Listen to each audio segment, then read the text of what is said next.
Bonjour. Que signifie puissance négative, puissance 0, puissance 1/2? C'est ce que nous allons retrouver ensemble en nous appuyant uniquement sur les connaissances que vous possédez déjà. Et dans un deuxième temps, nous verrons une méthode indispensable pour résoudre les problèmes de changement de taux. Le but ici est de trouver les résultats de ces différents calculs.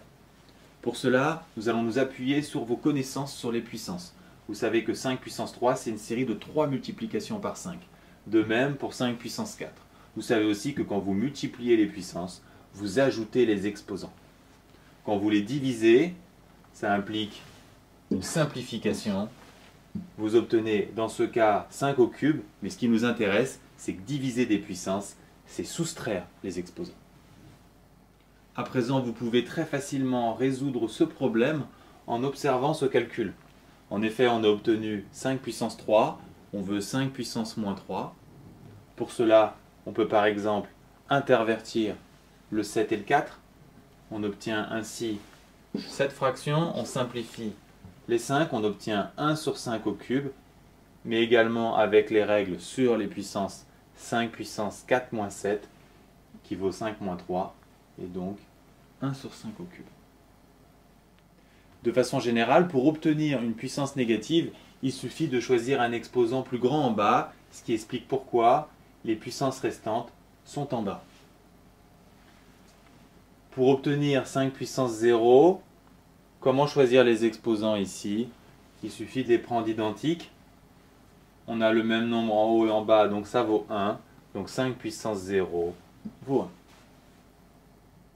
On peut remarquer que 5 puissance 3 fois 5 puissance moins 3 donne 5 puissance 0. On vient de voir, ça fait 1. Donc ils sont inverses, ce qui justifie une autre façon ce résultat. D'où les deux formules à retenir et à connaître qui sont valables pour tout nombre a différent de 0. On peut maintenant résoudre nos deux calculs, aucune difficulté ici. Celui-là paraît un peu plus impressionnant, mais en fait, on obtient très rapidement moins 1. Que peut signifier puissance 1/2? Pour le savoir, nous allons nous appuyer sur nos connaissances sur les puissances et plus précisément sur les puissances de puissance.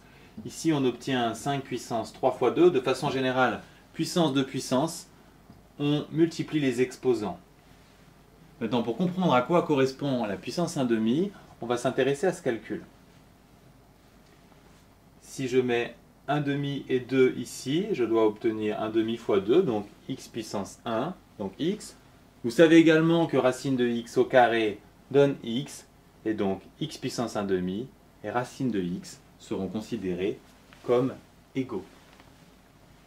D'où les résultats suivants, racine de 5, 10 et 3.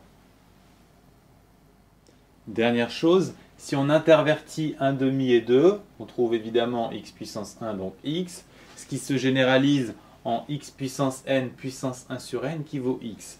L'intérêt de cette formule, c'est qu'elle vous fournit une technique pour régler les problèmes de changement de taux.